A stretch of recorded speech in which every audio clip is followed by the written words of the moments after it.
வணக்கம். நங்கை திரை விமர்சனத்துல இன்னைக்கு நம்ம பார்க்க இருக்கிற படம் அருள் பிரபு இயக்கத்துல விஜயாண்டி நடிச்ச சக்தி திருமகன். இந்த படம் அவரோட 25வது படம். கணக்குல ஒரு படமா இருக்கக்கூடாதுங்கிறதுக்காக நல்ல முயற்சி எடுத்து இந்த படத்துல நல்லா பண்ணியிருக்காங்க. இந்த படத்தோட கதை என்னன்னா, தலைமைச் செயலகத்துக்கு அரசு வேலை விஷயமா வரவங்கிட்ட கமிஷன் வாங்கிக்கிட்டு அந்த வேலையை முடிச்சு தரதான் ஹீரோவோட புரோக்கர் வேலையே.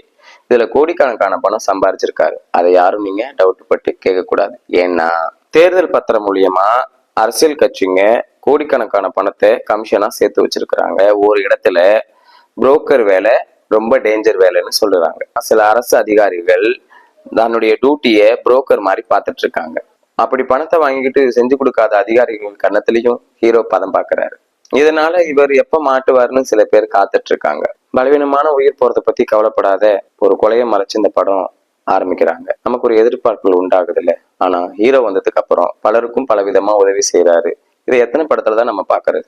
40 லட்சம் பணம் கைவிட்டு வாங்கி அந்த வேலையை ஒழுங்கா முடிச்சு தர மாட்டாரு. இந்த விஷயத்த தெரிஞ்ச ஹீரோ அசால்ட்டா அந்த வேலையை முடிச்சு கொடுக்குறாரு. வில்லனா இருக்கக்கூடிய சுனில் கிருப்பாட்டி நடிச்சு காட்டாம வார்த்தைகளை கொட்டி விஷத்தை கக்கி இருக்காரு.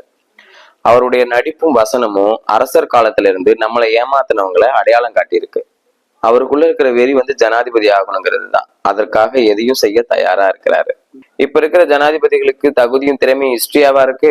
இதெல்லாம் வேண்டான்னு சாமானிய மக்களுக்கே தெரியும். விஜய் ஆண்டனியின் பின்னணி இசை பல இடங்களில் ரசிக்கும்படி இருந்தது. குறிப்பாக hero introduction background music super ultimate.